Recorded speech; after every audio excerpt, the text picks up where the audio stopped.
Welcome to Speak the Truth.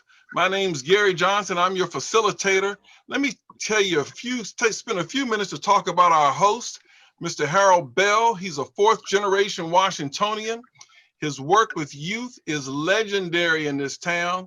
He is a pioneer in sports talk, radio, and television.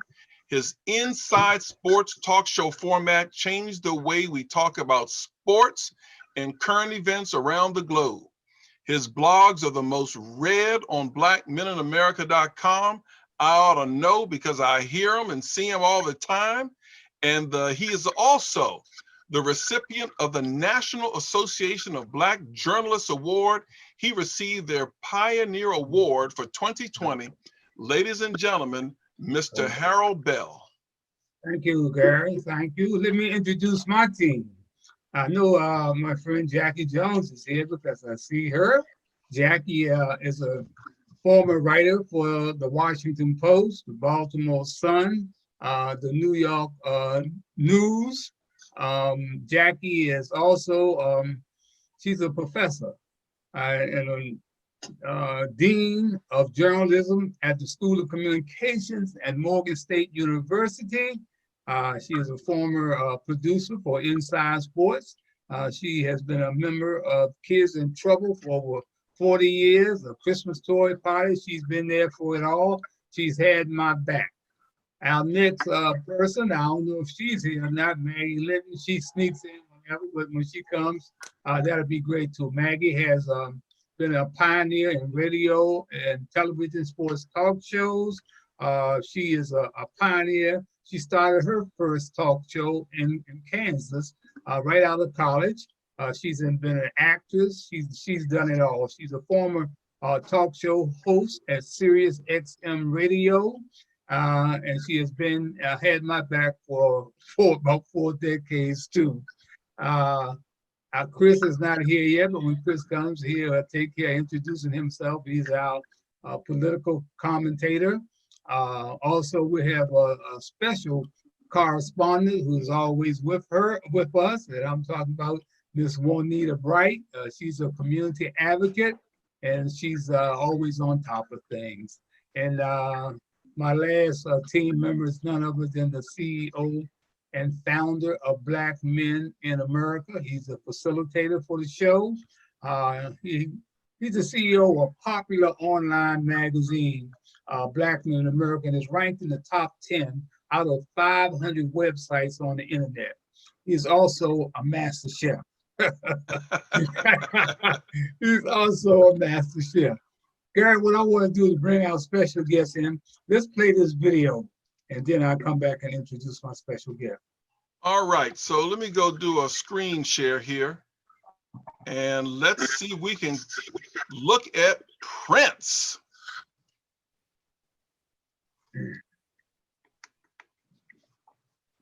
While number 25, they should have had some circles around him, but you'll see him. He's wherever the ball is. There we go. Okay.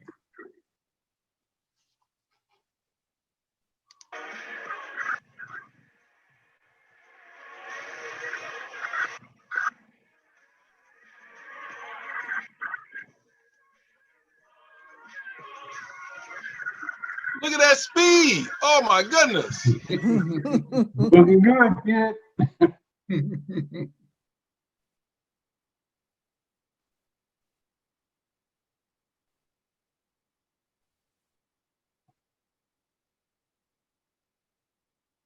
Looks nice coming off. That poor boy never had a chance. Never had a chance, did it?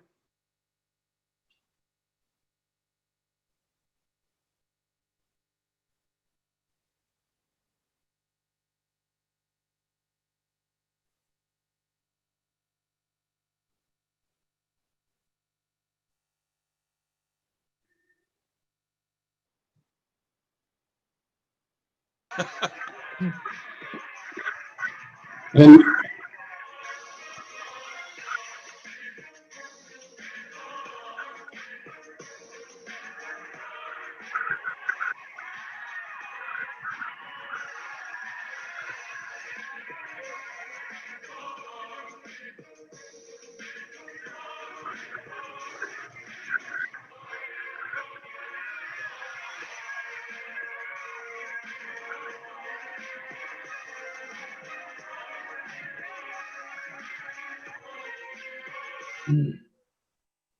Okay. That's a All righty. 5-minute video. And it Woo! highlights this young brother is fearless. He's wherever the ball is. He's an outside linebacker. He can play middle linebacker. He can play defensive back. In fact, I bet Prince could make a great wide receiver, running back, or whatever position that he wants to play. He's a great all-around athlete at Hayfield High School. A great student. When you start talking about student athlete, this is the definition of a student athlete. A guy that not only can play a great football game, but he's also great academically in the classroom. He's being recruited by Harvard University, Dartmouth, University of Alabama. Everybody wants him. So that tells you he's being recruited by these schools. You know that he is a student, not only an athlete, but he's a student. He has the grades. And you can throw Wake Forest in there too. So without further ado, I would like to welcome both Prince and his father, who have been knowing him since he was 10 years old. So that's how far we go back. In fact, he was a participant at one of my first Christmas toy parties when Hattie and I found kids in trouble in 1968. So without further ado, I'd like to welcome not only William Pucci Butler, I also like to welcome Prince. How you doing, Prince? Good to be here, Mr. Bell. Thank you for having me. Oh yeah, thank you so much for you guys for taking time out. Prince, tell me, how has it been for a young student athlete like yourself during this pandemic? How has it affected you? What have been the trials and tribulations that you have to face? Well, ongoing this whole pandemic, it's been kind of tough with everything canceling at first. Halfway through my junior year, I was expected to go on a couple college visits and junior days up to schools like Columbia, Princeton, and during the summer attend a couple camps within the Ivy Leagues and some other. And basically throughout the whole process, since everything shut down around March of last year, I kind of find that same self-motivation within me to keep striving and keep that same mentality, because I know that sooner or later things are going to get better, and looking forward to my senior season. So all through this whole quarantine process and up to the present, I've been working out, growing, not just mentally, also physically as well. And with that, looking forward to my senior season upcoming in about February, in about 2 months. I'm now striving to become a potential starter for the season, and with looking forward to the opportunities within college. Now all my applications are complete, applying to, of course, University of Alabama, it's the Ivy League, this is the Harvard, Yale, Princeton, Georgetown, Rutgers, UCF, and FAU. I'm looking forward to the season and playing at the next level. What about academically? Are you doing a virtual? Are y'all doing virtual classroom? Or are y'all just cut off period? So right now we've been doing virtual for the foremost, and that's kind of the thing we've been having to adapt to, which before it was kind of new to everybody because it was something, now that schools are shut down and everything, everybody has to adapt to this whole new system of virtual. And within this year, it's been a little bit more easier because now we know the circumstances and stuff. But within this whole virtual age, it's been kind of a little difficult, especially with a lot of students finding that self-motivation and time management. But for me, at least, I've been easily adapting it well and keeping and maintaining my high grades. Okay. Hey, Pops. Yes, sir. Hey, we got 280,000 plus people dead from this pandemic. What have been some of the things that you had to go through as a father of a great student athlete like you have here? And also, I know there's been some personal things that have happened to you in your life that you had to take charge and look back and see where Prince was. Give us an idea of what it's been like being a parent during these times. Sure. Well, I would say none of us seen this coming. This, and just elaborating on what Prince said. Prince is like 8 Ivy League schools. Prince have been recruited by almost all 8, pretty much so, including ACC and SEC. Prince was expected to go up to Harvard, Columbia, Princeton. All that got shut down. You know, they canceled everything. For the 2021 class, it's been devastating. They haven't been able to go to any schools, visit the schools. They haven't been able to go to the camps. As far as meeting the coaches, the NCAA has canceled any contact with students until around April. Wow. Signing day for college students that got recruited is February coming up.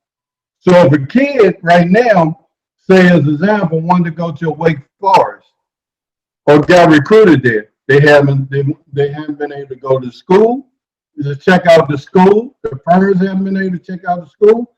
The kid haven't been able to talk to the coach at that school. So you're talking about sight unseen. So it's really been a difficult road. The flip side of that, I have 3 grandsons that are in college right now at VCU, Virginia Commonwealth University. Well, in the start of going back to school this year, my middle grandson, who is there, he caught the coronavirus. Then my youngest grandson, who just started, my middle grandson, this is the 2nd year, my youngest grandson, he catches it. Wow. Then on top of that, my oldest grandson, who's there, who is in his 3rd year, he catches it. Wow. You know, so you're talking about something devastating for his mother, for their mother, my daughter. It's been just unbelievable. But one of the things that has helped in this COVID situation, VCU set up a medical center for any of the students that got in contact with that corona, and they, you know, took care of them health-wise, fed them and all those things, and monitored them and got them through the process of the quarantine. Well, as of right now, all 3 has been cleared. They know, well, I can't, from a medical standpoint, I can't say whether it's still in the system or they're not in the system because I just don't know. But they have a negative, when they got tested, it came back negative. Let me just put it that way. Hey, Pooch, you know, your daughter just had a brand new baby. Yeah, I just had a new grandchild. Yeah, so they can't go nowhere near, right? Also, is that I was so worried. They came home from college because they got tested, they were negative, but I'm still concerned. For Thanksgiving, they went home to Hampton, Virginia. That's where they live at now. My oldest daughter. And I've been calling almost every day checking to see how things are. Because I'm still concerned. Because I mentioned to her before, you know, you allow them to come home, get them tested. And that would help a lot. So that way you would have some kind of guideline of what's going on. But knock on wood, so far so good. That's great. So personally, I've seen how this can be up in front. Thank God that we haven't lost anyone.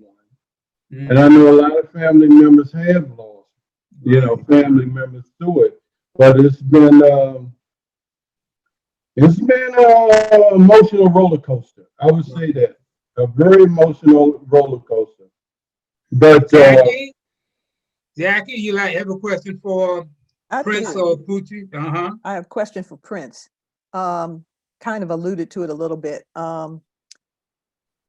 Staying motivated through this whole process when you can't come and go as you please. You know, how do you manage to stay motivated, and how do you deal with time management? I'm currently in grad school myself, taking online classes, and that's a whole different experience from being in the classroom with the teacher right there where you can ask a question, go to the professor's office after class, and have a few minutes if you still don't understand something. And so it's a real different dynamic. So how do you balance your workouts and your classwork, and how do you stay motivated with the situation that we find ourselves in today? Well, first and foremost, it's all about kind of being optimistic and, keeping that positive mindset that you've been used to, or, just find that within everything you do. And being a student athlete for quite a while, it's kind of taught me the whole idea of time management, jumping between academics, sports, and other extracurricular stuff I might go on, especially participating in orchestra as well. That has taken up most of my time. But where I find a lot of the time management is within, creating notes or jotting down, my schedule for the day and what work do I have to do, and other aspects are where I'm going to work out or so. And a lot of it I've found to create that type of schedule in the beginning when quarantine first started happening, because at first it was kind of all jumbled everything because I was used to, going to the school and having school and then workouts in the afternoon, then coming home to either homework or so. And a lot of times there's been nights, staying up late doing homework. But essentially, I found to manage my time well and get a lot of things done during the day, so that way I don't have to worry about night. And working out a little before school and after, and balancing, your priorities first, and then get into everything. Because essentially, it's school first that you want to get through. And during the summer, after I finished school, I was able to focus more on football and some of the other aspects. So that's where, and also with my academics, such as the SAT and ACT, taking a portion of my day, studying 3 to 4 hours on my test, and then working out, of course, in the afternoon. So essentially, it's also self-motivation and focus, and towards that bigger goal that helps me, manage my time well. How do your academics help train you or discipline you for the field? I think a lot of student athletes don't see a correlation there, but I'm betting there is. So first, with academics is probably mostly the important part of, getting into college and essentially your whole school, because you can get all the offers, but if you don't get accepted to the school academically, then you're kind of left in the right anything. Yeah. So essentially, that should be kind of like the mindset of student athletes, of course, like me. Like, aside from sports, I'm in the ball and everything. But if I don't have my academics straight, that I'm pretty much, leaving myself with no room. Because the idea that the NCAA, the eligibility, you at least have to have a 2.1, I believe now. And that's kind of criteria of being eligible, to play in college. And, you're never going to get forward in life if you don't put the work in. And, aside from sports, having, playing sports and everything, but having that degree in academic will set you further in life in case, in the situation sports doesn't work out and you end up going into the workforce, whatever major or profession you decide to go through. Should I mention something on that note also? Can I elaborate a little bit on that? Go ahead. When Prince did his first freshman year down in Orlando, Florida, then we moved back here 4 years ago. They got transferred back. We work for the government, so they move us around a little bit. But to give you an example, academic-wise, Prince played football and ran track with Florida State's #1 recruit last year. And he is not playing. He is ineligible. And you know why he's ineligible? Academics. Mm. Mm-hmm. And he was the #1 recruit from Freedom High School last year in Orlando, Florida. Mm. But there's one thing that one coach said. that I like, and that's Deion Sanders. He said parents can find money to send these kids to these camps, but they can't find money to get them a tutor, which is very important. Mhm. So I just, you know, when I talked to my son, I expressed that interest of academic because see, we had to come up with a plan. You know what they're saying there? You got to have a plan A and a plan B. Well, the plan A went out the window when the corona hit. Right. That shut down all the recruiting. And when they shut down the recruiting as far as coaches and schools playing it safe, they went with the best bet like the Ivy League schools. They're going to recruit and they're going to give the scholarships. It's going to be to the kids that got the 4.0s, GPAs, and the big SATs and ACTs.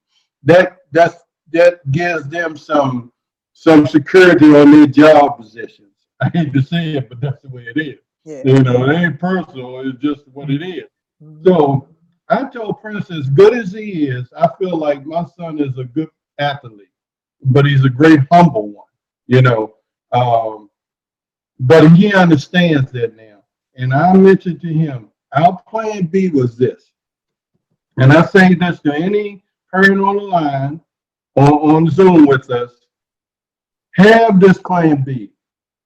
Don't worry about the scholarship aspect of it, which I know for a lot of families is very important because they don't have the money to actually send their kids to college. But if they're improving their academics, you can get into that college. And they have scholarships. Now schools will help you with part of that tuition. Going to school. A lot of parents don't know that.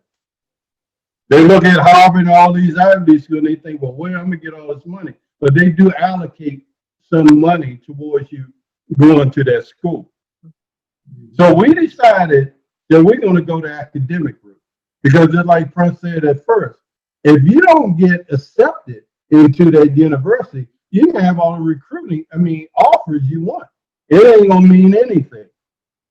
So that was our plan B, to get accepted academically. And if he gets an offer, that's fine too, because he's already been offered. It's just a matter of them actually putting it in writing. Because I told him until they put it in writing, it doesn't mean anything.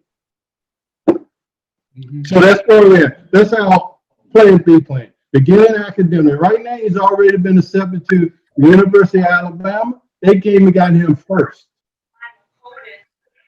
That so many people have started their own business. So I should also say that if anyone is interested in just learning, Who's that? you can get your business started. Who's that talking, Gary? Let's see. We had someone join. It says Mashawn's phone. They may have to mute. Okay. Christopher's joined us. Okay, let's go to Juanita. And Juanita. Yeah, Juanita's there. Juanita, you got a question for Yeah. our guest? Hi, Prince. Nice to meet you. Nice to meet you too. You got courage running through your bloodstream. But if you could help me with something, I'd appreciate. I have a question. So, a lot of the young people that I know right now who are learning virtually are struggling with being able to put Fortnite. Do you know what Fortnite is? Yeah. Okay. All right. Well, I'm learning about what it is, but I don't want to really know. But if you know what it is, maybe you can help me. So what they're ending up doing is that, from what I can understand from the parents, is they're on their virtual classes, and then they get like a little break, and they go into Fortnite, and then they stay in the Fortnite, and then they're coming back, and it's impacting their learning process, because that means the papers are needing to be turned in by the end of class and things like that.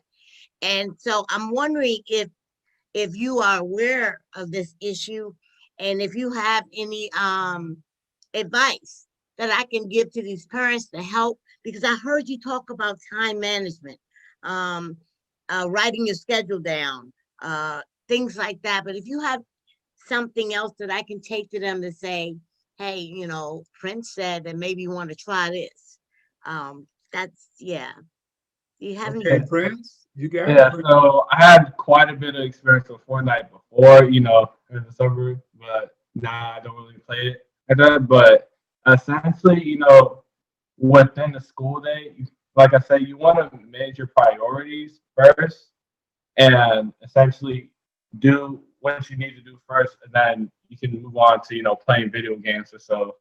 And a lot of it too is within the breaks, because we do get breaks for, of course, lunch and between every single class. Um, it's just making sure you get your stuff done first, and then you can move on to doing other stuff. Because a lot of things you put aside, say we get assignment in class, and it's not due till Friday, and it's like, oh well, it's not due until Friday, and I'll just wait until the deadline to do it. Like, if you get stuff done now, you don't have to worry about it later. And that's what I usually try to do, is finish up before the deadline, so that way I'm not essentially building up work. And then I'm up, 11 o'clock, 10, 11, right before the deadline at 12, trying to finish stuff. Okay. But kind of the advice I would give is just work on your priorities first and really manage, the balance between playing like your off time, playing video games and your schoolwork. Because essentially you're always like Fortnite and everything is going to be there. Like, it's not going to go nowhere, but, taking care of what your priorities first, and then you can relax and everything.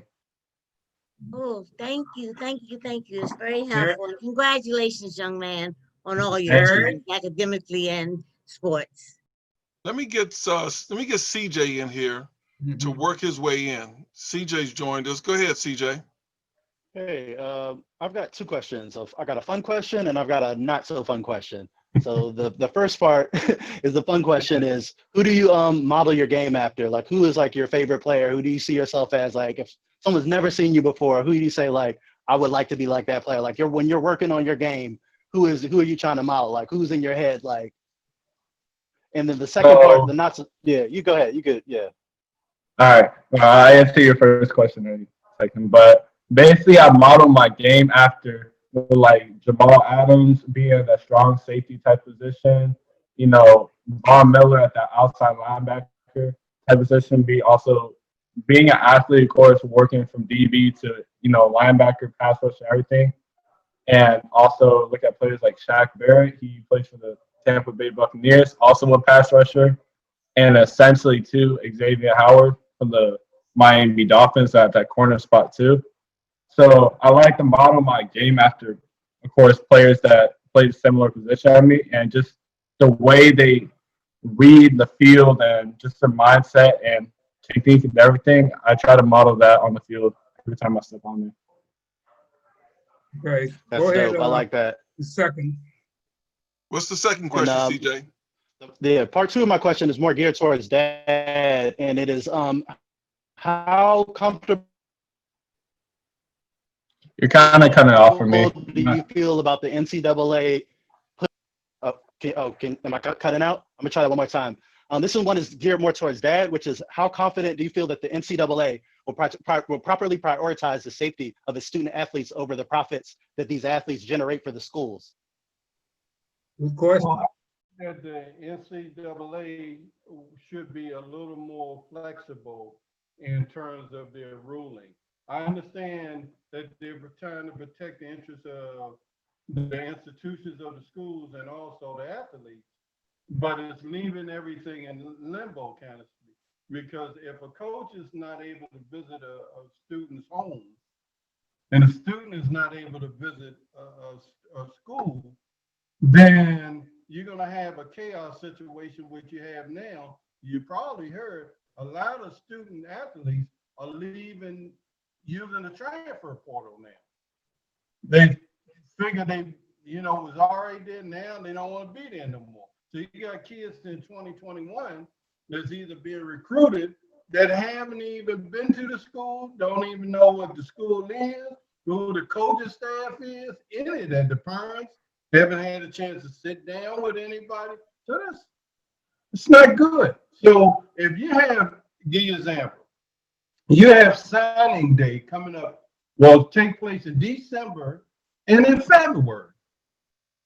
And they locked down coaches' ability to be able to visit these students that they're trying to recruit, and they can't do it till April. So that's after the fact.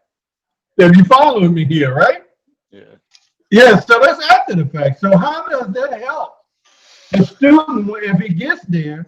Sure, I got recruited by Auburn or Alabama, or Florida State.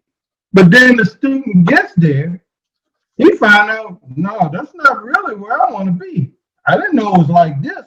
So it's very important from a decision standpoint, a family decision standpoint, for everybody to be on the even playing field.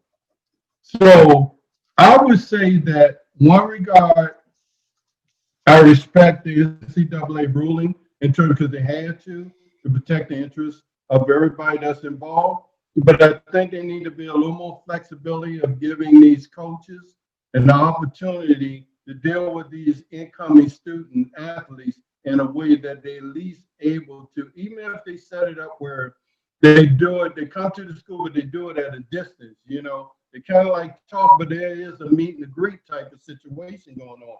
Or they allow the student to come to the school without being penalized, because now if a student goes there and get invited, then the school could be, they could have problems because it's against the regulations.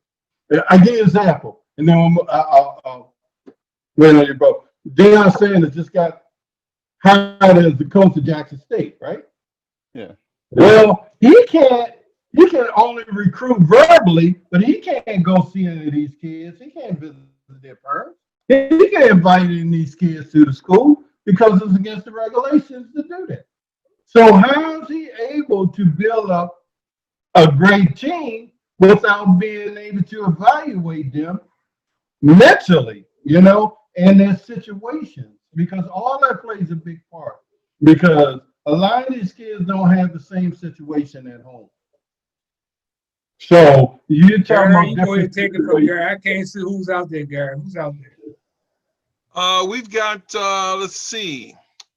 It says on here, Mashawn, hope I'm pronouncing that right, Mashawn's iPhone. Let's see here. You can unmute and get on in here. I'm sorry, I'm doing 2 events at one time. Hi, everyone. Hi, Michelle. This is Prince Art. This is one of my. Oh, okay. Okay. I didn't want to tell everybody that because I wanted to, kind of grill Prince on a lot of things, and I didn't want them to know I was his family member, but it's okay. Prince, I'm so proud of you, and I honor your game and everything that you're doing to take your career forward. Your commitment to the game. You were born that way. So let me ask, how many girls are chasing you right now? You don't have to answer that. I wanted to put you on the spot. No, I mean, I got a couple girls' interests, but right now I'm just focused on my goals right now, and they'll come as it is. Okay. All right. Go ahead, Gary. Well, I've got a question for the father-son thing, since I'm into the father-son thing. So this is a quick question for both of you. What's the upside of working with the other? Well, I'll take that first. The upside, Gary, as you probably know as a father yourself, that right now I feel like I have made quite a difference in my son's development. I'm kind of the father that sits back and observes before I actually react. That way, we don't have to have any clarification. I've already seen what's to be done. Right now, as I mentioned before, the 2021 situation is just, it's just all over the place right now. So we had to come up with a plan, and I couldn't leave it up to the coaches at this high school to do that. And the reason why I say that is because I don't know where his relationship in terms of my comfort level would give him what he needs to get to that next level. But I know through my resources and me being a former athlete myself, I can reach out to people that can help develop him or help him get noticed from other people that can bring him into a situation that would be good for him. And not just as an athlete, but as a 4-year commitment in terms of not just football, but academics. So I would say that for me, being there for him, I always said, because I didn't have my dad a lot when I was growing up, because a lot of other things are going to life. If I just had just a little bit of support, a little more support, I probably could have did great things. But I did have Mr. Bell, though, you know. But with Prince, he's just so wired different, you know. Maybe it's his generation set, but he's a good listener. He's respectable, and he's humble. And as I say, at home is different how he is on the field. On the field, it's like, who is this person? This is not the same quiet young man that so, you know, willing to do all the right things. But, you know, I think in this day and time, it is important for parents to be very involved. And I think my involvement, along with his mother, I can't take all the credit, nurturing him certain ways has helped him become the man that he is, the young man that he is. So I would say from the standpoint of helping him to understand how to make decisions that's going to impact him, not just a year from now, but 2 years from down the line. You know, he understands and he takes that very well. You want to add something to that? Yeah, just talking from my standpoint too, my dad has been basically my motivation and, you know, practically my best friend and everything, and just training me, of course, every time we go to the field, everything, pushing me, giving his knowledge from the game when he used to play, and just take upon that, and just through this whole process, you know, letting me know the reality of it and just tell me to always stay focused, and, you know, the things right now are just temporary. There is going to be light at the end of the tunnel. And of course, you know, this whole process that focuses on your priorities and, you know, the academics, like really pushing that, of course, to strive not only in football, but in academics and just in life, you know, succeeding and just working on everything that will help me keep moving forward and just keep growing in general. And kind of that value that I hold on to, determination, you know, staying determined and with everything that I do, just enforcing that with everything. Okay, what I want to do here, Gary, run that piece that we got on the athlete running onto the field to help the referee. Will you run that piece for me? Yes, sir. Here we go. Let me see if I can get that one. Here we go. Let's see here. Let's pull that up.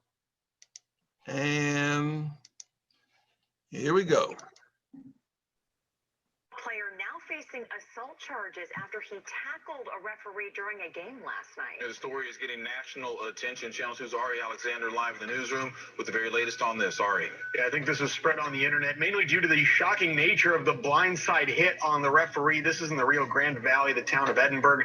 And now the school's district has pulled Edinburgh out of the state playoffs despite their win in last night's game. Here's the incident. The player in question, Edinburgh's star defensive lineman Emmanuel Duron, was ejected from the game after 2 consecutive flags, a roughing the passer, then arguing with that referee after the ejection. This is where we saw the hit. He retaliated by hitting that referee. 59-year-old Fred Gracia did not return to ref the rest of the game, was checked for concussion-like symptoms. The player, Duron, was escorted out of the game by local police, TASO, the Texas Association.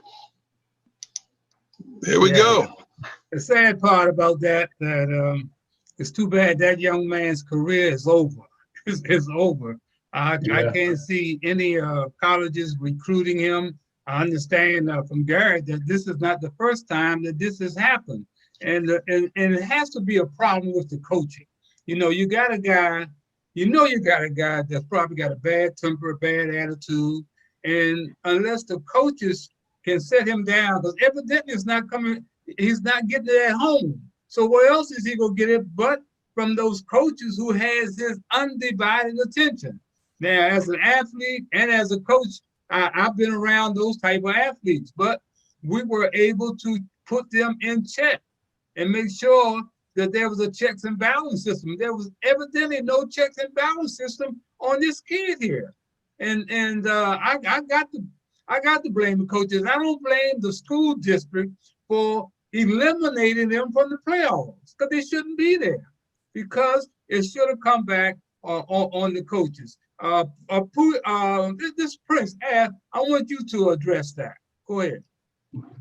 Yeah, I think it was really ignorant of what he done, despite, the calls he had against him, him the rough and the passer and, arguing with the ref. I don't think to that extent he should have came, attacked or anything, because now where his career is over, he pretty much messed his team's playoff chance. Even though they won the game at the end, they got kicked off the playoffs, and essentially his whole career. I mean, because I've read about it too, and he had a couple offers as well, and now it seems like those are out the drain now. And really, on the field, you don't want to exempt that temper, despite the ref calling you his time. Like, that's why you have coaches and everything, because they might see the same thing you're seeing, but you don't have to come to that level of attacking somebody, because he got, like you said, he got carried out by local enforcement, essentially be charged in the end, with assault or any injuries the ref sustained during that incident. Mm-hmm. Okay, let's go with you, Butcher. Let's take not a whole lot of time with this, because we're getting down to the 15-minute mark. I want you to address that. Yeah, I would say it is a teachable moment. And we have seen this before, but it's becoming more broad as we find that a lot of anger exists now in terms of how one's living. You have to question the people around him. For him to think that it was okay for him to run out on that field and assault that referee, that right there in itself tells you about his mindset. And the people that has not been checking him in his life, but been giving him a pass, maybe because of his sports ability. And you can't do that. You hurt a kid more when you don't set him down and explain to him, this is not the way. Your athletic ability is not going to overrule your negativity in terms of your actions. To move forward in your life and to be successful, you have to be disciplined. But if you bring that street mentality to a football team, there's no I in team, So me and Chris talked about that, and it was a teachable moment, but I didn't have to say much because he already knew that was wrong. That was the bottom line. CJ, come on, CJ, come in and bring your piece in here. I mean, that's beyond outrageous. And as everyone said, it's a death sentence to the kid's career. And as much as we would like that to be a teachable moment, and it is, but at the same time, that's such a drastic decision. It makes you wonder, again, as other people touched on, the mental health of these kids. We still have to make sure these hits to the head in high school, that we're putting player safety first and player well-being, and like I said, remembering that even though to these colleges these kids are assets, they're still kids. Mm-hmm. Mm-hmm. Jackie, are you there? Jackie? Yeah, I'm here. Go ahead. Yeah, absolutely. That's a dream killer right there. But you see a lot of it. You see a lot of it in high schools. We see a lot of it. When we have students come in at Morgan, we had the girls as well as the boys, who really talk to their elders as if they see themselves as consumers, or they see themselves as a prize. And so they step to you as if whatever you do for them, you're not doing any more than you're supposed to do. This is your responsibility to make me a star. And if I'm a star for this team, then I should be free to do and say what I want to say and do. And what they don't realize is because of their age, they're in their heads, they're grown, but they're still teenagers. And if there's not somebody reining them in at home, if it's not a parent, there has to be some adult, there has to be some relationship between the coaches and the family for these students, so that they realize, and coaching them through how you handle these situations. We do it on the academic side. We have a class where we teach students how to respond to certain things before they get on a job site. And I think that the same thing has to apply in athletics. And I wonder if they do that at your school, Prince. And you've got, I guess they're your nephews, aren't they? You're Mr. Butler's grandsons who are at VCU. What if they told you about smart and dumb things that have gone on that they've witnessed, and how to handle it or how to address it? Are they giving you tips on what to do, not to do? Yeah, they've been we always keep in touch and everything, of course, and they always tell me, stuff about college and everything. Because all of them, the youngest, my nephew Jaden, and my middle nephew Jonathan, they're both on the track team at VCU. And so, they're always giving me pointers, everything, do's and don'ts in college, and, just telling me, don't stay away from doing this, or like any confrontation in general, and with doing any ignorant stuff like that. Juanita? I don't have much to say about it. It's all been said. I mean, it saddens me that breakdown, either in the home or with the leaders in the school that influenced them, would not notice, based on his pattern, that he has some issues in some certain areas, and make those a priority before putting him on that field, because he's a young man. And now, like you say, that looks like a dream killer. Looks like nobody will ever trust that they can recruit him and have him play for them, and he behave himself. So I'm happy to hear that Prince and your nephews recognize the importance of how you behave. There are consequences. So if you don't do the right thing, if you don't think through things before you act, are you willing to deal with those consequences? So yeah, it's just sad. Michonne, you still there, Michonne? Michonne, you gone? She's on mute and not on video. Okay, Well, the thing, you don't have to, if you go out to any of these games before COVID, sometimes you don't have to look very far at some of these parents and how they behave in the stands. And it's kind of embarrassing. And I've seen some kids just kind of shy away and pull away. They don't even want people to know that that is their parent.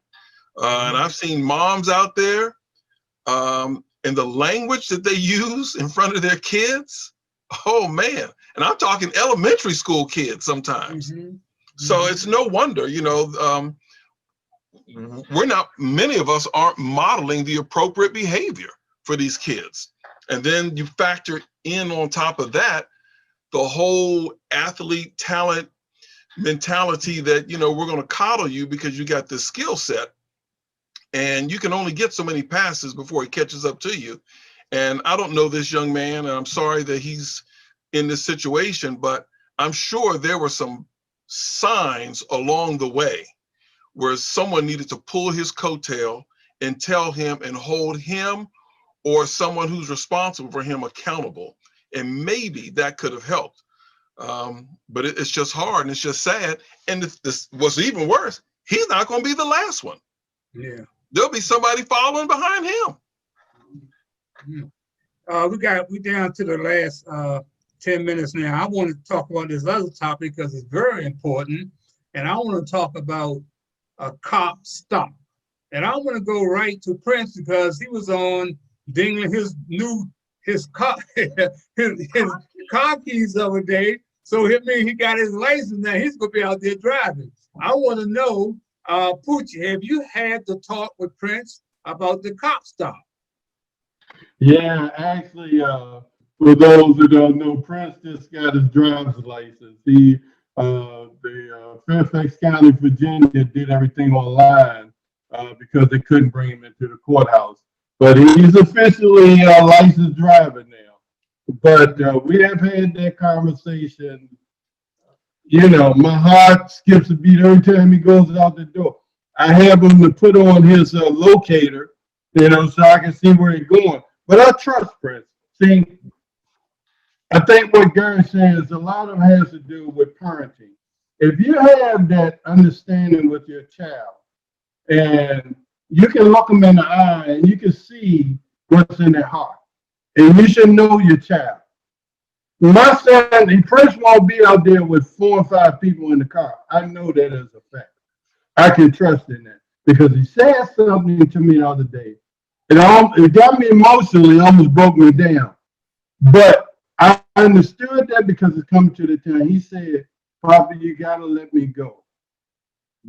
And what he meant by that, you have to trust in me that I will do what you taught me to do. I know driving the car is a big responsibility, and it can ruin lives and can ruin my life, you know. So I know when I'm out there, I have to be focused.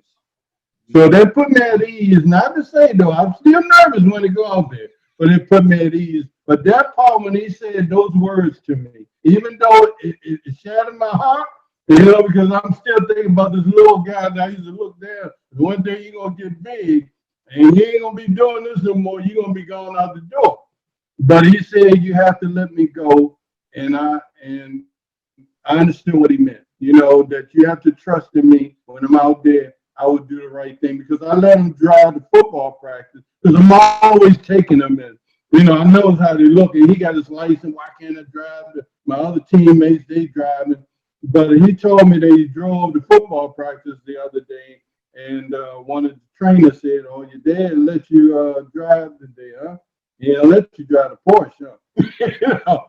But he said, but it was a good feeling because all his teammates was saying to him, Prince, you driving now, you know? So it was good to hear that, you know. But we haven't had that conversation, so I feel comfortable with him being out there that he'll do the right thing.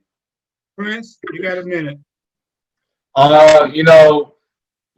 Getting my license and everything, that's been a big thing, of course, and, you know, seeing what current atmosphere is, you know, the whole current climate, understand, you know, what my do's and don'ts and what to do in the situation, you know, of course, getting stopped or pulled over or anything, you know, just remain calm, keep my composure, and not give them any reason, you know, to do some harm for myself, because there's been too many incidents, and it's gone a cycle that's repeated itself over and over, and, you know, taking that and learning from that, you know.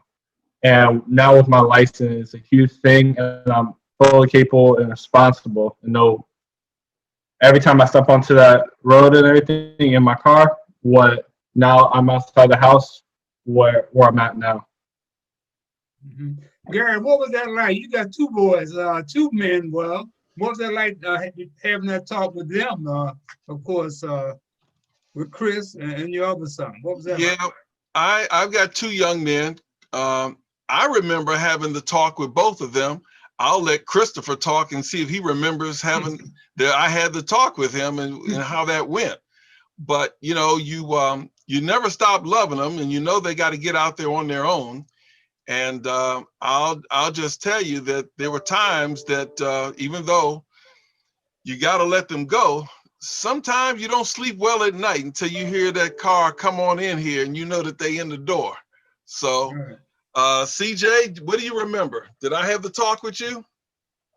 I don't remember the specific talk. I'm pretty sure. I feel like you had it pretty early on, so it wasn't much to really, you know, fill in. By the time I got my license, I was pretty much knew how to deal with the police and, you know, handle the police and, you know, just try to. My whole philosophy is live to fight another day, no matter how angry or upset I am or how I'm feeling. I'm trying to get home, and they've got the power in that situation. So you got to play the long game, and that's what I try to teach the younger kids coming up.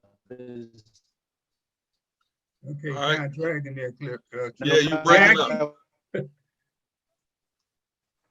Okay. Yeah, I had that talk with my son. Man, that was a scary thing. And I worried all the time, and probably worried till he was about 30. And so, and now he's 45. So but he understands now what I was trying to say then, because he's got a 16-year-old daughter who's learning to drive, and so he understands the thing, and he's had a couple of stops. So, we've had some scary experiences, but the one thing he remembered was all the steps. I gave him specific steps. When you get stopped, you do this. Do not say this. Do not do that. Don't get hostile. Don't let your anger show. And fortunately, even when the situation turned dicey, it all worked out in the end, but we know what's out there. So I just, pray for all our young men out there, because I know that, even when you're doing the right thing, it can turn into a bad situation. And so following the rules are our friends. So you just follow them for a reason, because it's easier to point out what went wrong when somebody else broke the rule than if you did. Right. Juanita? Hey, a couple of things. One, my son went from the Marines and he works in law enforcement. And to be honest with you, he had to talk with me. I was the one with the issues. So it was the reverse. And I'm grateful for that. But I also wanted to just quickly say, this is Christmas time. And Mr. Bell, Mama Hattie, you guys have 40 plus years of doing one of the most God-leading things, I think, and that's providing some joy to kids. So I wanted to take my hats off to you. And I heard you say that Jackie and Mr. Pucci was involved in that process too. So I want to commend you guys and hope that the people that watched you guys do it when you were doing it will pick up and follow the line. And then one real quick thing, Papa Bell, the rumor is you're an angry black man. But I want you to tell that I put a robe out there too, that they say they hating on you, baby. You have accomplished a lot of things, and hate is hate. So we just gonna wipe it off our shoulder, and you're gonna keep being, and Mama Hattie's gonna keep being the wonderful people that you are. Thank you. All right, thank you. That's a funny thing. Every time I hear somebody say something about an angry black man, I always think back to about 2 decades later. I was watching 60 Minutes. And Arthur Mitchell was the founder of the Black Theater of Harlem. This was a bad brother. It was a bad brother. And he was sitting down with Molly Safer. And he was telling Molly, that black folks don't reach back to help each other. And he couldn't understand why he had to be out there begging for money for these young black people that he was trying to enhance their lives. And all these black men and women would be all, entertainers, with all millionaires and everybody, but they wouldn't give nothing back. So Molly Safer looked at Arthur Mitchell and he said, you know what? You sound like you're angry. What's the problem? He look, Arthur Mitchell didn't miss a beat. He looked at it, he said, look, man, let me tell you something.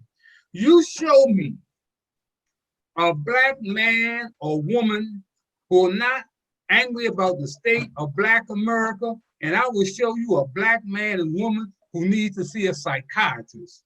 And that's the same way I feel today. Anybody that's not angry about what's going on out here with our people, we were forewarned 50 years ago by white folks that we were headed for 2 different societies, one black and one white. And that's exactly where we are today. So when I look back and they talk about angry black men, those of you know me, stop and think about the people who came through me that had nothing but a job and went on to become millionaires and never came back to the community. I don't understand that. So when you talk about being angry, yes, I am angry, but God has been good because I have helped so many people. But what happens is that when you help other people, you help yourself. So that's why I'm sitting here today with peace of mind, because I can look at Poochie, I can look at where Prince is now. Evidently, I've done something right. So I just keep on moving. Don't get stuck on stupid. And we gotta get out of here. I'm gonna give 1 minute to you, Poochie, before we get out here and go around the block. Okay, I'll be very quickly. I just want to say thank you, Mr. Bell. Thank you, Miss Hattie. We love you both so much for everything you have done in my life. At 10 years old, I came into your life. You came into my life at a time when things weren't so great back in D.C. in the 60s. Thank you. And him and I say everybody needs a hero. You were our hero. Thank you. And you was there in our community to help us go along and see that there was a different way of life. And you can, if you just stay focused, what you always told me, you'd be all right. And the other thing I want to say is that I love you. I can't say enough how much I love you both so much.